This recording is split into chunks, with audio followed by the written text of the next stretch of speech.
I think in reflecting on this Lenten season and thinking about the desert, something to consider is the wisdom of St. Paul.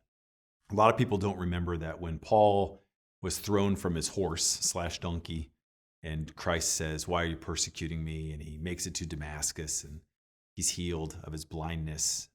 He disappeared for a long time. In fact, he went back to Tarsus. He went home, and then he went to the desert. And scholars think it was like a 5 to 7 year period.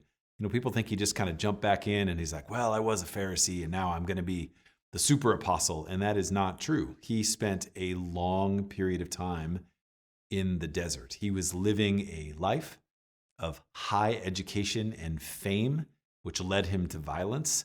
And then the Lord was like, "Nope, that's not what I intended for you." And it was in the desert that he recognized he had much more to learn.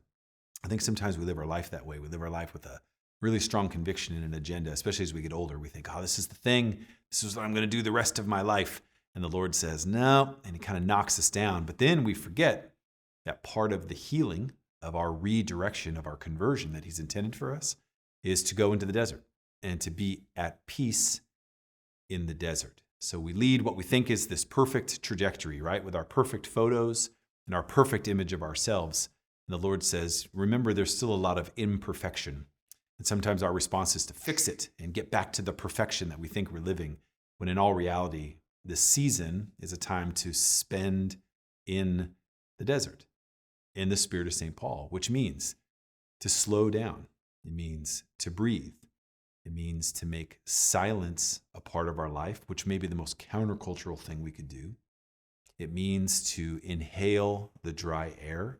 Sometimes it means to walk for long periods of time and let the remembrance of the Easter to come be a distant memory, so that we can be in the now of the emptiness. There's a reason why the original monks went to the desert.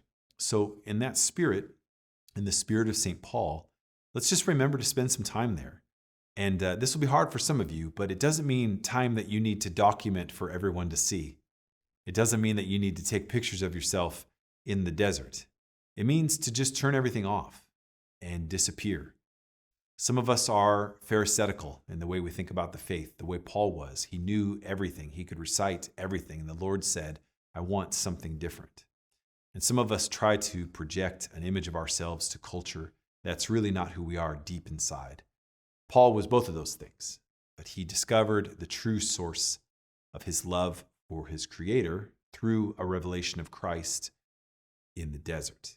And then it was from the desert that Paul reacquainted himself with the disciples, came to Jerusalem, and then his multiple journeys to the rest of the world. We would not know his mission without the desert. So let our understanding of brokenness and perfection fall by the wayside this Lenten season. Let's activate ourselves in the spirit of Paul to embrace emptiness, to not try to project a false self, but to deeply dig into the true self, quiet, contemplation, and reflection, and above all things, sacrifice.